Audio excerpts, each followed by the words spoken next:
qui fêtait la naissance du prophète alayhi salatu wassalam, avez-vous une preuve religieuse à son sujet? Pourquoi célébrez-vous cette naissance? Ces personnes répondent. Et là, ils ont plusieurs réponses qu'on va évoquer, Inch'Allah. Ils vont dire, nous aussi on a des preuves. Tu crois que ça vient de nos têtes? On a des dalils. On écoute. En vérité, ce ne sont pas des preuves, mais plutôt des shubuhat, des ambiguïtés. Mais nous allons citer leurs preuves et répondre à chacune d'elles, bi'idhnillahi ta'ala. Après la divergence sur le mois, les savants ont divergé quant au jour exact de la naissance du prophète alayhi salatu wassalam. Il existe, ouvrez bien vos oreilles, 7 opinions différentes que vous pouvez retrouver dans le Bidaya wa Nihaya de l'imam Al-Hafidh Ibn Kathir dans le 2e volume de son ouvrage. Il existe 7 opinions différentes sur sa date de naissance. 7 opinions différentes. Tout ceci prouve une chose qui est évidente, indiscutable, c'est qu'aucun compagnon n'a accordé d'importance particulière à la naissance du prophète alayhi salatu wassalam en la rapportant dans un de leurs propos. Si on a cette opinion et qu'on n'en a pas une claire du Coran, claire de la Sunna, un hadith authentique qui tranche, c'est tout simplement parce que les compagnons, ils n'ont pas accordé d'importance à cette date, alors ils n'ont rien rapporté. Es-tu conscient qu'aucune génération parmi ces 3 premières qu'on vient de citer n'a célébré ce jour? Aucun compagnon n'a célébré Al-Mawlid ce jour. Ni At-Tabi'in, ni Atba' At-Tabi'in, ni les 4 écoles l'ont fait. Subhanallah, les 3 premières générations de l'islam n'ont pas fêté ce jour. Savez-vous quand a apparu cette célébration? Quand est-ce qu'on a commencé cette fête? Quand est-ce que ça a démarré? Qui sont les premiers à avoir fait Al-Mawlid? L'historien Al-Mikrizi, rahimahullah, qui était un grand savant et qui est mort, rahimahullah, a dit: les premiers à avoir célébré la naissance du prophète alayhi salatu wassalam furent les Fatimides, les Rawafid, les chiites, ceux qui insultent la mère des croyants, Aïcha radiyallahu anha, ceux qui rendent mécréants des grands compagnons du prophète alayhi salatu wassalam. C'est Allah tabaraka wa ta'ala qui légifère.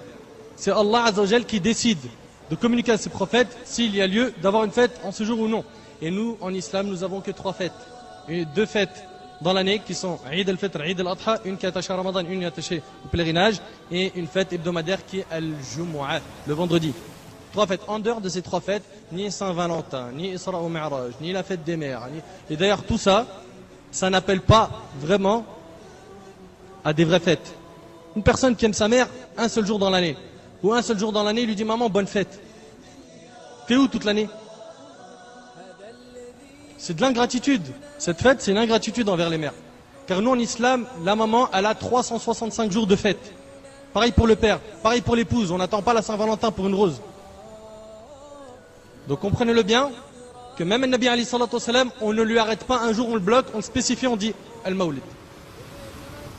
C'est toute l'année. Si tu veux dire Al-Mawlid, mets-toi ça dans la tête que c'est toute l'année que tu dois être joyeux, heureux et attaché à la sunna, aux adorations. Accrochez-vous à cette tradition. Accrochez-vous à la sunna. Mordez-y avec vos molaires.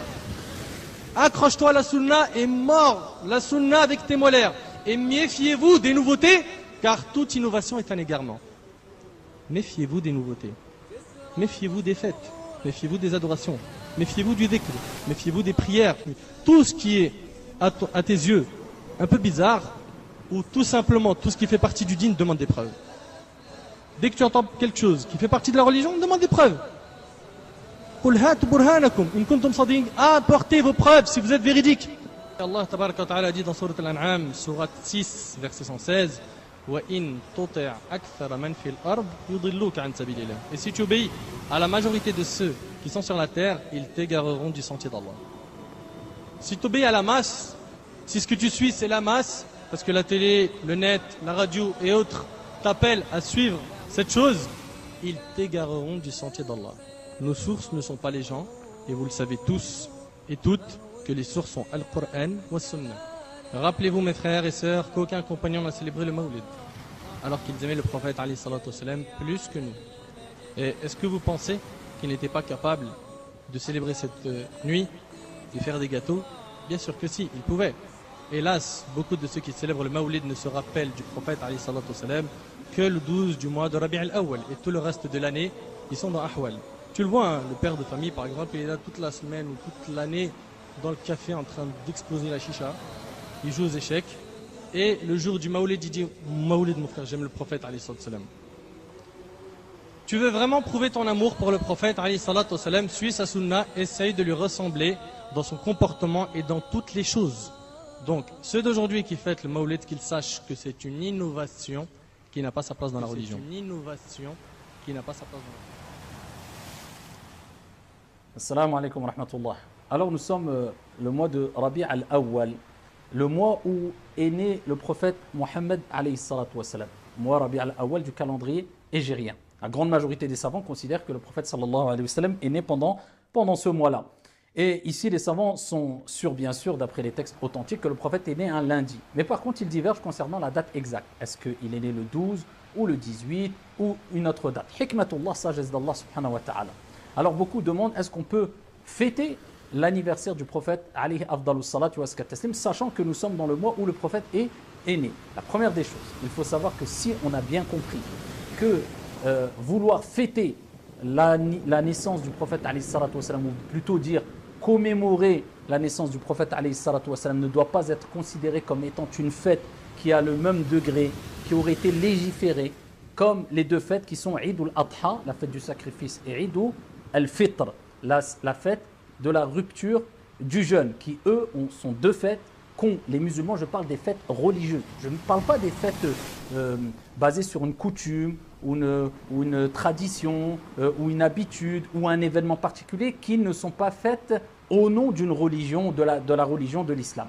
Donc si on considère cette commémoration non pas comme une fête religieuse comme sont les deux fêtes que j'ai précitées, mais simplement comme étant une occasion afin de se remémorer qui est le prophète alayhi salatu wassalam, bien qu'on doit penser et se rappeler qui est le prophète et évoquer qui est le prophète tout au long de l'année, c'est sûr. Mais l'être humain, il faut le reconnaître, il est pris d'une certaine lassitude, quelquefois malgré nous quelquefois, et malheureusement dû à notre faiblesse de foi, eh bien, une certaine lassitude dans quelquefois les actes d'adoration, dans la recherche de la science, dans l'intéressement spirituel, etc.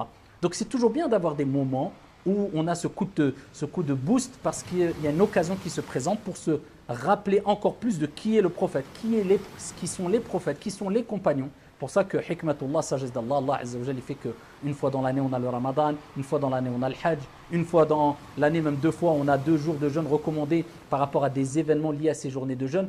Ça ne veut pas dire qu'en dehors de ces journées-là, on ne doit pas jeûner ou on ne doit pas se rappeler d'Allah ou des prophètes qui ont fait un acte très important qui a marqué l'histoire. Mais c'est des moments où eh bien, on se sent obligé quelque part, ça va de soi, qu'on va se rappeler encore plus et ici de qui est ce personnage qui a marqué l'histoire, compagnon, prophète ou les prophètes ou etc. Bien là, c'est une occasion simplement de se rappeler que le prophète est né pendant ce mois-là. Mais qui est le prophète? Nous, nos jeunes, des personnes même âgées qui quelquefois ne connaissent quasiment rien sur la vie du prophète.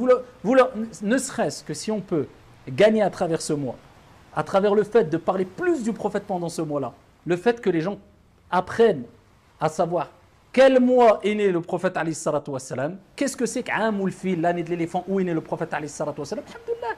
C'est très bien déjà. Donc se réunir dans les mosquées, faire des conférences, accentuer les conférences sur le prophète sallallahu alayhi wa sallam, parler de plus sur le mimbar du prophète alayhi salatu wa sallam pendant ce mois-là, il n'y a aucun mal à cela. Bien au contraire, c'est une occasion qu'il faut saisir. Bien sûr, on exclut tous les comportements de gens qui sont rentrés dans l'excès jusqu'à ce que pendant cet événement-là, cette commémoration entre guillemets si on veut, pendant ce mois-là, bien rentre même dans un excès, car Shaitan aime l'excès, pousser les gens à l'excès, non pas pour adorer Allah, mais pour adorer carrément le prophète alayhi salatu wassalam. Des gens font des choses illicites, etc. etc. Donc si on a une vision de wasati, de juste milieu, on a une réaction mesurée, on a bien compris ce que j'ai dit précédemment, et on différencie avec les deux fêtes religieuses légiférées qu'on a citées précédemment, etc. Si on utilise ce mois pour se remémorer qui est le prophète alayhi salatu wassalam, accentuer ici, ou faire accroître encore plus l'amour dans le cœur des gens du prophète alayhi salatu wassalam à travers l'augmentation de cours, d'exhortation et autres, c'est une bonne chose, incha'Allah ta'ala. Allahumma salli wa sallim ala sayyidina wa habibina Muhammad. N'oubliez pas de prier sur le prophète alayhi salatu wassalam. Celui qui prie sur le prophète une fois, Allah subhanahu wa ta'ala prie sur lui 10 fois. Sallallahu alayhi wa sallam. Wassalamu alaykum.